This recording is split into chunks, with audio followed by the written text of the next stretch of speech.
तीन कृषि कानूनों के खिलाफ संयुक्त किसान मोर्चा ने आज भारत बंद बुलाया है। आपको बता दें, इस बंद को देश की कई राजनीतिक पार्टियों का भी समर्थन मिला है। वहीं बंद को देखते हुए दिल्ली में सुरक्षा के कड़े इंतजाम किए गए हैं।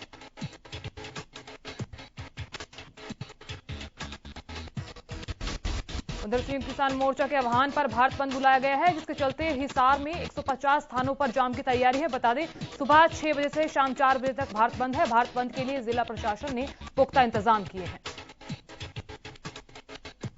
इसी कड़ी में 24 ड्यूटी मजिस्ट्रेट, 24 पुलिस ऑफिसर्स और 10 रिजर्व अफसरों की ड्यूटी लगाई गई है।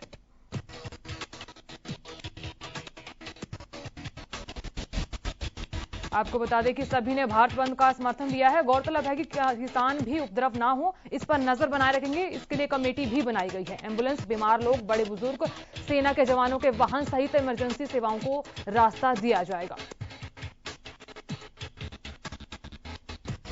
उधर बहादुरगढ़ रेलवे स्टेशन पर किसान पहुंच गए हैं और रेलवे ट्रैक के बीच में खड़े होकर किसानों ने नारेबाजी की है।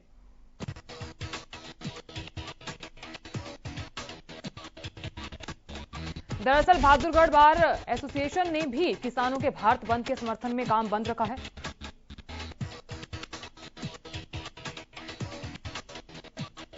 उधर किसानों ने national highway number 44 Karnal Kaithal road, Karnal Bhiwani Jind road को बंद किया है।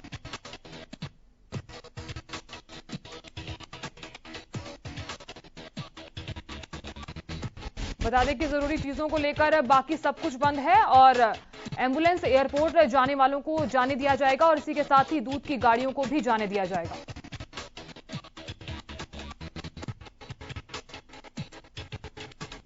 उधर भारत बंद का असर पिहोवा में भी देखने को मिला, जहां पिहोवा में किसानों ने मुख्य चौक पर पूर्ण रूप से सड़कों को जाम कर दिया है और मेन चौक पर टेंट लगाकर बैठ गए हैं।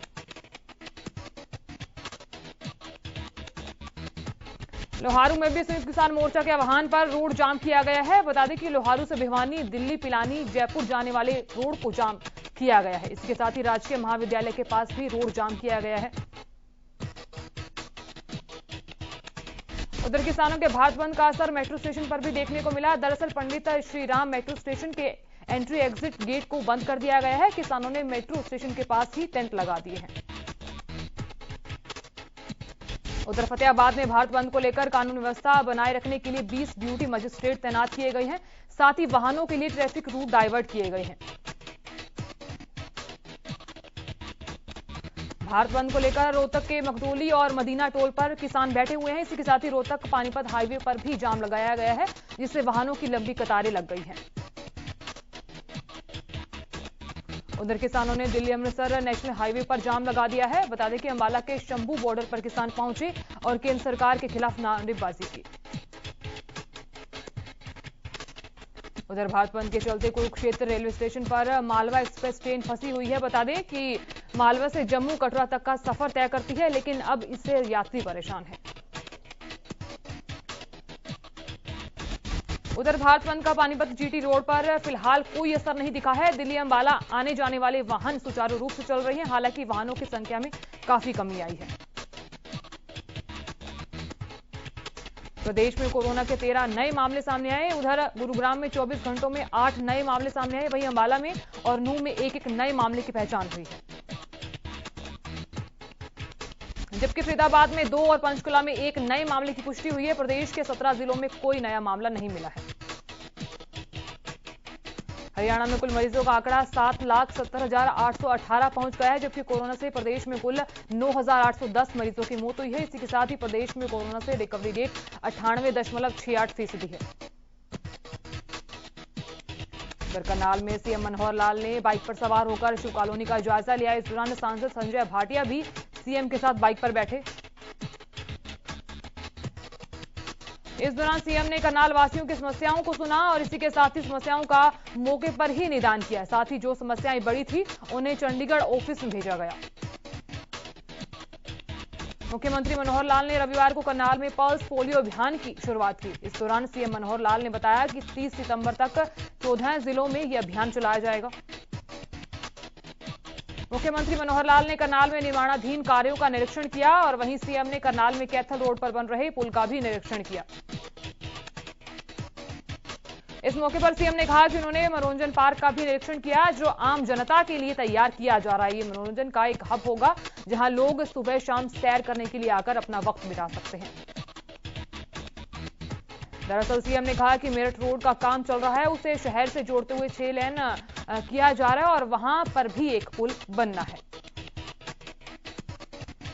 क्योंकि ये रास्ता करनाल को यूपी से जोड़ता है और ऐसे में यहां ट्रैफिक व्यवस्था काफी चरमरा जाती है, जिससे जनता का समय बर्बाद होता है। ऐसे में पुल बनाया जा रहा है, जो नवंबर के अंत तक पूरा हो जाएगा। उधर हरियाणा विधानसभा अध्यक्ष ज्ञानचंद गुप्ता ने प्रदेश में बीजेपी नेताओं के रास्ते रोके जाने पर कड़ी आपत्ति जाहिर की है। उन्होंने कहा कि इस तरह का व्यवहार लोकतंत्र की हत्या कहा जाएगा। उन्होंने कहा कि यहां जनता जिस तरीके से के प्रतिनिधियों को जनता से मिलने से रोकना लोकतंत्र नहीं, भीड़ तंत्र कहलाता है, जिस पर लगाम लगाना बेहद जरूरी है। लोकतंत्र में अपनी बात रखने का अधिकार सबको है।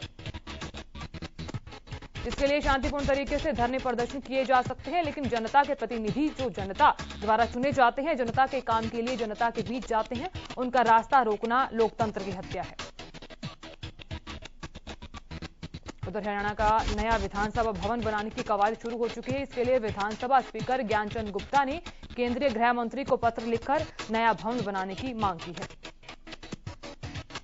इसी के साथ ही हरियाणा विधानसभा को पेपरलेस करने के लिए 20 करोड़ रुपए की राशि मंजूर की गई है। विधानसभा स्पीकर ज्ञानचंद गुप्ता ने बताया कि 1966 में जब विधानसभा बनी थी तो विधायकों की संख्या 56 थी, जिसके बाद यह बढ़कर 70 हुई और मौजूदा समय में विधायकों की संख्या 90 है। इसके चलते विधायकों को बैठने और दफ्तरों में कामकाज करने की परेशानी आ रही है। उन्होंने बताया कि केंद्रीय गृह मंत्री अमित शाह ने भी उनकी मांग पर सहमति जताई है। उन्हें उम्मीद है कि जल्द ही हरियाणा का एक अलग विधानसभा भवन होगा। शहीद भगत सिंह के जन्म दिवस के उपलक्ष्य में बल्लभगढ़ में पंजाबी सेवा समिति द्वारा 7वां विशाल रक्तदान शिविर का आयोजन किया गया, जिसमें मुख्य अतिथि के तौर पर कैबिनेट मंत्री पंडित मूलचंद शर्मा ने शिरकत की। वहीं इस मौके पर कैबिनेट मंत्री मूलचंद शर्मा ने कहा कि रक्तदान से बड़ा दान कोई नहीं हो सकता। रक्तदान शिविर में 400 से ज्यादा यूनिट रक्त एकत्रित करने का लक्ष्य रखा गया है। इधर बीजेपी के राज्यसभा सांसद रामचंद्र जांगड़ा ने अपनी ही पार्टी के पूर्व केंद्रीय मंत्री पर कटाक्ष किया। गोहाना में उन्होंने कहा कि चौधरी वीरेंद्र सिंह को बीजेपी में रहते हुए इनेलो के मंच पर नहीं जाना चाहिए। उन्होंने कहा कि अगर मन भर गया है तो वो पार्टी छोड़कर चला जाए। वहीं किसानों के भारत बंद को लेकर राज्यसभा सांसद ने कहा कि लोकतंत्र में सबको अपनी बात कहने का अधिकार है। हमें भारत बंद से ऐतराज नहीं है, लेकिन इस दौरान कानून व्यवस्था का उल्लंघन नहीं किया जाना चाहिए। इस मौके पर उन्होंने कांग्रेस और आम आदमी पार्टी पर किसानों को उकसाने का आरोप भी लगाया। कांग्रेस के राष्ट्रीय प्रवक्ता रणदीप सुरजेवाला ने कैथल अनाज मंडी का जायजा लेकर सरकार पर कानून व्यवस्था को लेकर निशाना साधा। और वहीं 2 दिन पहले मंडी में आड़ती और उसकी पत्नी की हत्या को लेकर सुरजेवाला ने कानून व्यवस्था पर सवाल खड़ते हुए सरकार को घेरा है। इस दौरान उन्होंने कहा कि कांग्रेस किसानों के भारत बंद को पूरा समर्थन करेगी। उन्होंने कहा कि कांग्रेस शुरू से ही किसानों के साथ खड़ी है और भारत बंद को भी अपना समर्थन देगी। वहीं सुरजेवाला ने कहा कि पिछले 7 वर्षों में कानून व्यवस्था का दिवाला पिट चुका है। प्रदेश में लगातार हत्याएं और अपराध की घटनाएं बढ़ रही हैं। सुरजेवाला ने कहा कि बीते 7 सालों में कई घोटाले हुए हैं, लेकिन क्या एक भी व्यक्ति जेल के अंदर है? उन्होंने कहा कि सरकार मंडियों पर ताला लगाकर देश के बड़े उद्योगपतियों को बेचने में लगी है। एक तरफ तो किसानों ने बंद को लेकर पंचायत की और अपनी तैयारियां पूरी की, तो वहीं दूसरी तरफ पानीपत के एसपी शशांक कुमार सावंत ने सभी से कानून व्यवस्था बनाए रखने की अपील की है। उप मुख्यमंत्री दुष्यंत चौटाला ने शनिवार को प्रेस कॉन्फ्रेंस की। इस दौरान ताऊ देवीलाल जी की 108वीं जयंती के मौके पर उन्होंने कहा कि डीएनडी से शुरू होते हुए मुंबई तक हाईवे पर सबसे ऊंची प्रतिमा ताऊ देवीलाल जी की रहेगी। डिप्टी सीएम दुष्यंत चौटाला ने प्रेस कॉन्फ्रेंस करते हुए कहा कि सरकार किसानों की फसल को एमएसपी पर खरीदेगी, साथ ही किसानों को समय पर भुगतान किया जाएगा। वहीं उन्होंने थर्ड फ्रंट पर भी निशाना साधा। दुष्यंत ने कहा कि मैं तो फर्स्ट फ्रंट पर बैठा हूं और तो मैं सेकंड फ्रंट और थर्ड फ्रंट की बात क्यों करूं। उधर पंजाब कांग्रेस में हुए बदलाव पर भी उन्होंने तंज कसा। जींद में ताऊ देवीलाल की 108वीं जयंती पर इनेलो सुप्रीमो ओपी चौटाला ने कहा कि जनता चाहती है इनेलो की सरकार बने। उन्होंने कहा कि इनेलो की सरकार बनने पर बेरोजगारों को रोजगार देने का काम किया जाएगा। उधर जींद में पूर्व उप प्रधानमंत्री देवीलाल की 108वीं जयंती मनाए जा रहे सम्मान समारोह में बीजेपी नेता चौधरी वीरेंद्र सिंह शिरकत करने पहुंचे। इस मौके पर उन्होंने संबोधित करते हुए कहा कि आजकल लोग विधायक, मंत्री, उप मुख्यमंत्री, मुख्यमंत्री बनने के लिए अपनी मर्यादित राजनीति को भूल जाते हैं। उन्होंने कहा कि ताऊ देवीलाल त्याग की बड़ी मिसाल थे, वो सच्चे जननेता थे। उन्होंने कहा कि आज लड़ाई इस बात की है कि देश की संपदा पर सिर्फ चंद लोगों का कब्जा है। उन्होंने कहा कि देश की मौजूदा परिस्थितियों को देखते हुए एक नई व्यवस्था का निर्माण होगा जिसमें सभी लोग अपना सहयोग देंगे। चौधरी वीरेंद्र सिंह ने कहा कि हमें हर उसका मुंह तोड़ जवाब देना है जो हमारे भाईचारे को तोड़ने का काम करेगा। वहीं इस मौके पर चौधरी वीरेंद्र सिंह ने कहा कि चौटाला साहब ने मुझे रैली का निमंत्रण दिया, भले ही मैं बीजेपी में हूं, लेकिन देवीलाल जी मेरे आदर्श हैं। आगे भी जितनी बार मुझे चौटाला साहब बुलाएंगे मैं पक्का आऊंगा। उधर गृह मंत्री अनिल विज ने शनिवार को अंबाला के पीडब्ल्यूडी रेस्ट हाउस में जनता दरबार लगाया। विज ने जनता दरबार में हिसार एक्साइज विभाग के इंस्पेक्टर दिनेश मेहरा भी पहुंचे।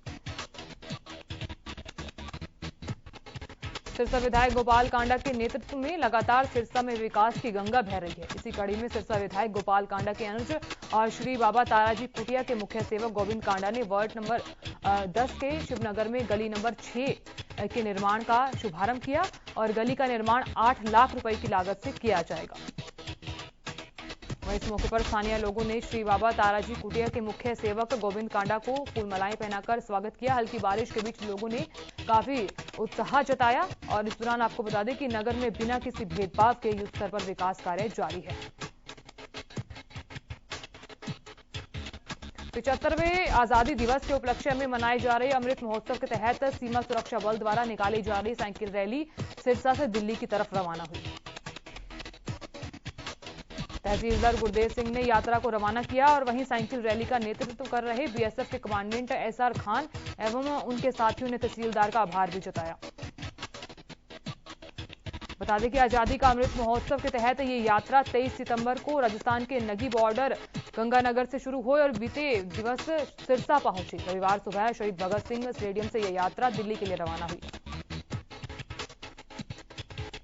हरियाणा पुलिस में भर्ती के लिए होने वाली परीक्षा को लेकर हरियाणा रोडवेज ने अतिरिक्त बसों को देर रात सिरसा से रवाना किया ताकि परीक्षार्थियों को सेंटर पर पहुंचने के लिए किसी भी परेशानी का सामना न करना पड़े। वहीं जैसे ही परीक्षार्थी बस स्टैंड पहुंचे उनकी संख्या पूरी होने के बाद बसें रवाना हुई और बसों पर परीक्षार्थियों के नाम भी इंगित किए गए।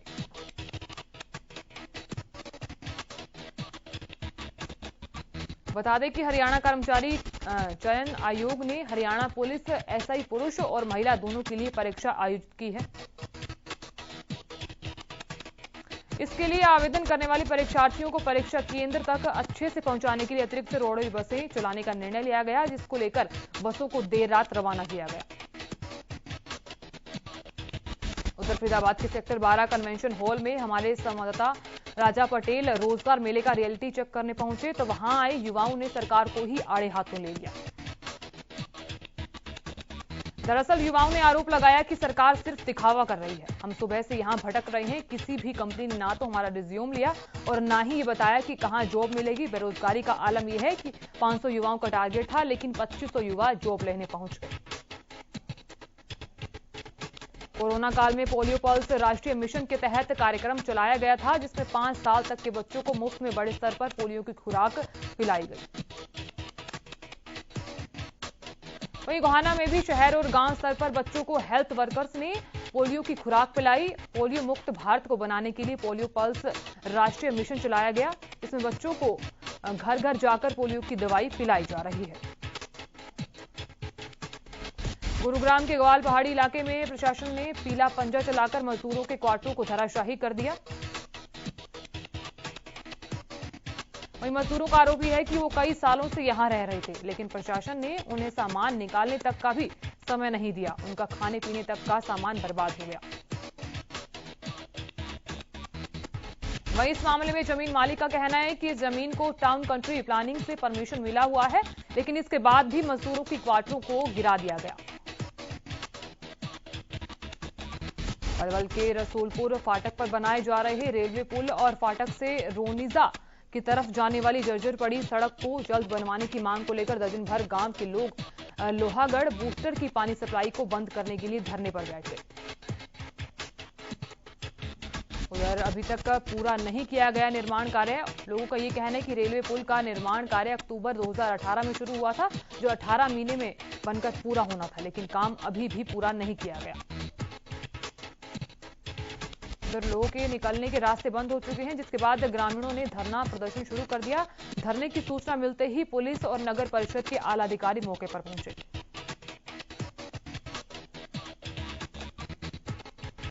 नगर परिषद के एक्सीएम द्वारा 15 दिनों में फाटक से रोनिजा की तरफ जाने वाले रास्ते को बनवाने और हरिनगर की तरफ जाने वाले रास्ते से गांव के लोगों की कनेक्टिविटी करने के आश्वासन के बाद ग्रामीणों ने धरने को समाप्त किया।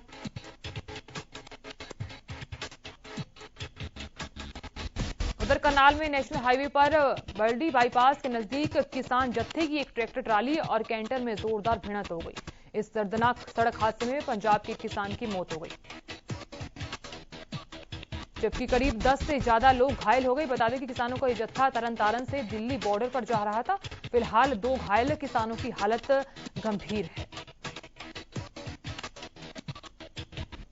उधर सिरसा के गांव में करीब 58 वर्षीय एक व्यक्ति की संदिग्ध परिस्थितियों में मौत हो गई। मृतक की पहचान हरमेल सिंह के रूप में हुई है। उधर मृतक की पत्नी ने पुलिस को बताया कि करीब 2:30-3 बजे एक व्यक्ति मुंह पर कपड़ा लपेटे घर के अंदर आया और आंगन में सोए हरमेल सिंह पर तेजधार हथियार से हमला कर दिया और मामले की सूचना पुलिस को दे दी गई है। फिलहाल पुलिस मामले की जांच में जुटी है। उधर बल्लभगढ़ तिगांव रोड स्थित प्रणब कन्या आश्रम से संदिग्ध हालातों में 11 साल की बच्ची के गायब होने का मामला सामने आया। बताया जा रहा है कि 8 दिन पहले फरीदाबाद के बाईपास रोड पर बच्ची लावारिस हालत में मिली थी, जिससे बच्चों के लिए काम करने वाली एक सामाजिक संस्था ने पुलिस की मदद से शहर के बाल कल्याण विभाग के हवाले कर दिया था, जिसके बाद कागजी कार्रवाई करने हुए के बाद विभाग ने बच्ची को देखभाल के लिए प्रणब कन्या आश्रम को सुपुर्द कर दिया था। लेकिन 2 दिन बाद बच्ची अचानक गायब हो गई थी। आश्रम वालों के तलाश करने के बाद भी बच्ची नहीं मिली और आनन फानन में एफआईआर दर्ज करवाई गई है। बहादुरगढ़ में लूट और डकैती के 50,000 के इनामी बदमाश को पुलिस की सीआईए टीम ने गिरफ्तार कर लिया है और पुलिस ने बदमाश को अवैध पिस्तौल के साथ बामडोली मोड़ चोर प्याऊ से गिरफ्तार किया है। आपको बता दें, बदमाश ने ताऊ के लड़के के साथ अपराध की दुनिया में कदम रखा था और बदमाश ने 2018 में सहालावास क्षेत्र में 2 शराब के ठेकों पर लूट की थी और 2020 में पीएनबी बैंक की लूट में मुख्य आरोपी भी रहा था। उधर बदमाश ने जेल से फरार 3 अपराधियों के साथ मिलकर बैंक लूटा था, जिसके बाद पुलिस ने उन्हें गिरफ्तार कर लिया था।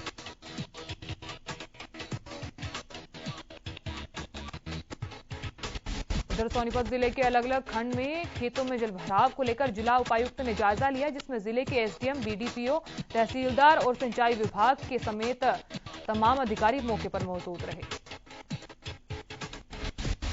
दरअसल अधिकारियों ने खेतों में पानी भरे होने का जायजा लिया और फसलों के हुए नुकसान को देखते हुए उच्च अधिकारियों और प्रदेश सरकार को रिपोर्ट भेजी जाएगी। इस मौके पर संबंधित अधिकारियों को खेतों से पंप के माध्यम से पानी निकालने के निर्देश दिए गए हैं। फरीदाबाद में Haryana mid day meal DTH चौकीदार और पार्ट टाइम सफाई कर्मी एसोसिएशन ने समान काम समान वेतन और 6 महीने से रुकी तनख्वाह देने के लिए सेक्टर 12 के लघु सचिवालय पर प्रदर्शन किया। इस दौरान उन्होंने जिला उपायुक्त को मुख्यमंत्री के नाम का एक ज्ञापन भी सौंपा। दरअसल वर्करों का ये कहना है कि वे 3,500 की सैलरी में भी काम करने को मजबूर हैं, जिससे उनके परिवार का पालन पोषण भी नहीं हो पाता। हैरानी की बात यह है कि उन्हें तनख्वाह भी पिछले 6 महीने से नहीं मिली है, जिससे उनका जीवन अस्त व्यस्त हो गया है। उधर गोहाना के गांव के पास नहर में नहाते समय डूबने से एक युवक की मौत हो गई। मृतक 17 साल का सांग गांव का रहने वाला था और नहर में नहाने के लिए गया था। और वहीं घटना की सूचना मिलते ही पुलिस ने मौके पर पहुंचकर शव को नहर से बाहर निकाला और उसे पोस्टमार्टम के लिए नागरिक अस्पताल में भिजवाया। उधर सदर थाना के एसएचओ ने बताया कि सूचना मिली थी कि नहर में नहाते समय डूबने से एक युवक की मौत हो गई है। पुलिस ने मौके पर पहुंचकर ग्रामीणों की मदद से शव को नहर से बाहर निकलवाकर शव को पोस्टमार्टम के लिए भेजा। उधर सोनीपत में यमुनानगर के मीमारपुर घाट पर शादी के बाद रस्म निभाने आए इंफोसिस के कर्मचारी की डूबने से मौत हो गई। मृतक सोनीपत के गांव का रहने वाला है। बताया जा रहा है कि मृतक अपनी पत्नी और परिवार के साथ यमुना में शादी की रस्म पूरी करने पहुंचा था, जिससे पैर फिसल गया और यमुना के बहाव में बह गया। वहीं परिवार ने पुलिस पर आरोप लगाते हुए कहा कि पुलिस देरी से पहुंची और उसके बाद बचाव दस्ते को भी देरी से ही बुलाया। होडल के गांव बिलौचपुर के पास यमुना नदी में लगातार 6 दिनों से शव मिलने का सिलसिला जारी है। 6 दिनों में यमुना नदी में अब तक 4 शव मिल चुके हैं, जिनमें से एक की पहचान हो पाई है। उधर हसनपुर थाना प्रभारी ने बताया कि उनके क्षेत्र में यमुना नदी में जिस तरह से शव मिल रहे हैं, इस क्षेत्र के लोग सदमे में हैं और शवों की पहचान करवाने के लिए पलवल के नागरिक अस्पताल में रखवा दिया गया है।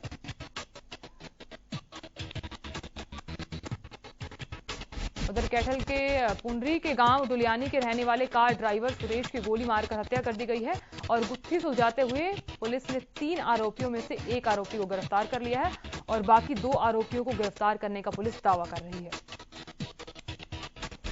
और वहीं पुलिस ने टोहाना से एक आरोपी संजू को गिरफ्तार किया है और लूटी गई पिकअप गाड़ी को भी बरामद कर लिया है।